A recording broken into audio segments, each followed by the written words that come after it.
Assalamualaikum warahmatullahi wabarakatuh. Apa kabar anak-anakku semuanya? Semoga kita dalam lindungan Allah Subhanahu wa taala. Kali ini kita belajar tematik kembali.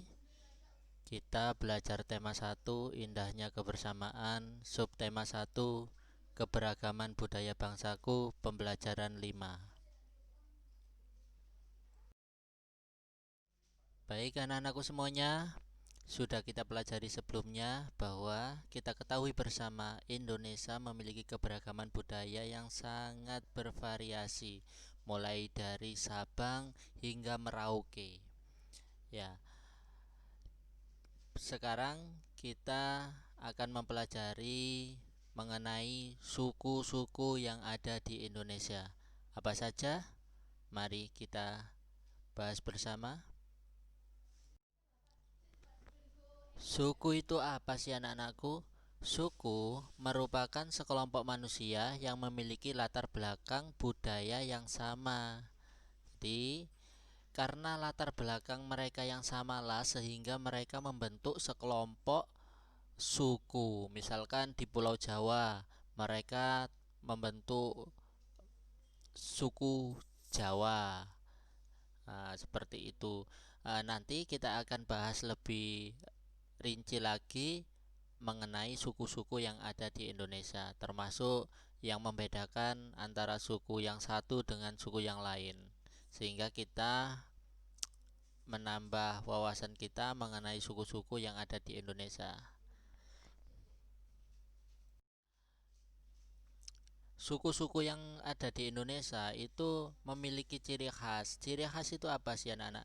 Ciri khas itu merupakan sebuah pembeda antara suku yang satu dengan suku yang lain. Misalkan dalam hal pakaian, setiap suku itu memiliki ciri khas masing-masing. Misalkan juga terkait dengan upacara adat, kemudian eh, kesenian-kesenian, dan juga hal-hal lain yang membedakan antara suku yang satu dengan suku yang lain. Itu merupakan ciri khas. Nah, kita wajib berbangga karena di Indonesia itu memiliki banyak suku sehingga banyak sekali keberagaman, keindahan-keindahan yang ditampilkan oleh suku-suku tersebut. Nah, anak-anakku, berikut adalah salah satu suku yang ada di Indonesia, yaitu suku Jawa. Suku Jawa ini terdapat di Pulau Jawa. Nah, salah satu ciri khas dari suku Jawa ini adalah upacara khasnya. Upacara khas yang bernama sekaten. Nah, sekaten ini merupakan upacara adat yang dilakukan masyarakat Jawa beragama Islam. Tradisi sekaten oleh masyarakat Jawa Timur untuk memperingati bulan kelahiran Nabi Muhammad SAW. Jadi itu anak-anak sedikit mengenai ciri khas dari suku Jawa. Berikutnya adalah suku Betawi. Nah, suku Betawi ini ada di Pulau Jawa masih, tetapi berada di Jakarta. Nah, memiliki ciri khas pertunjukan khas. Nah, dikenal sebagai salah satu kesenian khas Betawi itu namanya ondel-ondel anak-anak. Yang sering kita dengar di televisi, radio, atau surat kabar yang kita baca ternyata berasal dari kata gondel-gondel yang memiliki arti menggantung atau bergandul. Kata tersebut didasari oleh gerakan ondel-ondel yang terlihat berayun ketika berjalan, sehingga kesenian atau pertunjukan khas ini dinamai ondel-ondel. Nah, itu adalah suku yang kedua yang kita pelajari. Selanjutnya anak-anakku, suku yang ketiga yaitu suku Asmat. Suku Asmat berdiam di Kabupaten Asmat, bagian selatan Provinsi Papua. Suku Asmat dikenal dunia sebagai ahli pengrajin dan pemahat. Luar biasa ya anak-anakku. Dengan seni pahatan dan ukiran-ukiran kayunya yang khas dan mendunia. Luar biasa sekali. Nah, ini suku Asmat ini berada di Papua, anak-anak, ya, di ujung timur Indonesia. Tentu banyak sekali suku-suku yang lain yang belum kita pelajari. Anak-anak bisa mencari referensi baik itu melalui internet, surat kabar, atau media-media yang lain yang bisa kita jadikan referensi untuk mempelajari suku-suku yang ada di Indonesia. Ya, anak-anakku, suku-suku yang ada di Indonesia itu memiliki tari-tarian. Ada yang memiliki tari-tarian, ada juga yang tidak. Tetapi kebanyakan suku-suku yang ada di Indonesia itu memiliki kesenian tari. Nah, berikut kita akan mempelajari dasar-dasar gerak tari. Anak-anakku, unsur utama dalam tari adalah gerakan tubuh.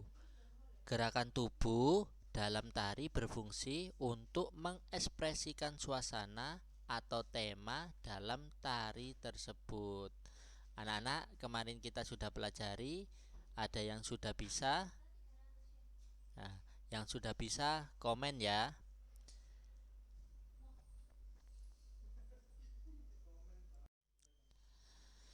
Nah, sekarang Bapak akan tampilkan kembali dasar-dasar gerak tari.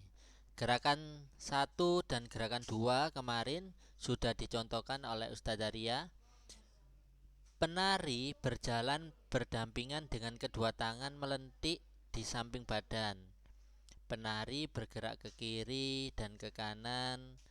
Tangan berada di samping badan dan dilentikkan. Lalu berjalan ke tengah panggung menghadap depan. Anak-anak tentu sudah bisa mempraktekkan, bukan? Nah, berikutnya gerakan dasar 3 dan gerakan dasar 4. Sesuai dengan yang kita pelajari di buku pena, untuk gerakan 3 dan gerakan 4 ini memakai hitungan 1 sampai 8 anak-anak. Penari berputar dengan arah berlawanan, tangan kanan berada di bahu dan tangan kiri direntangkan ke samping. Nah, anak-anakku, gerakan 5. Sama di dalam gerakan dasar tari 5 ini hitungannya 1 sampai 8. Penari saling berhadapan dan berjalan di tempat. Kedua tangan diletakkan di bahu. Nah, anak-anakku, kita sudah mempelajari dasar-dasar gerakan tari mulai gerakan 1, 2, 3, 4, dan 5. Sekarang yang ini adalah yang terakhir, yang ke-6. Pada gerakan dasar tari yang ke-6 yang kita pelajari sesuai dengan buku Bupena kelas 4, itu hitungannya masih sama 1 sampai 8, tetapi jika penarinya itu mengangkat selendangnya ke kanan yang satunya, maka penari selanjutnya yang berikutnya itu mengibaskan selendangnya ke kiri, saling berlawanan.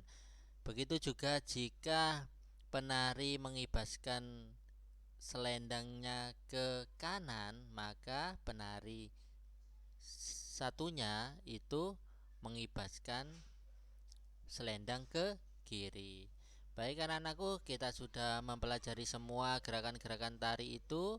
Anak-anak bisa mempraktekannya di rumah. Selamat mencoba anak-anakku. Sekian anak-anakku pertemuan pada kali kesempatan ini. Sampai jumpa di video-video pembelajaran selanjutnya. Kurang lebihnya Bapak mohon maaf.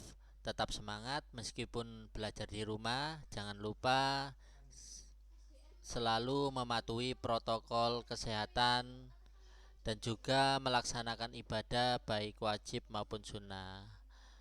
Wassalamualaikum warahmatullahi wabarakatuh.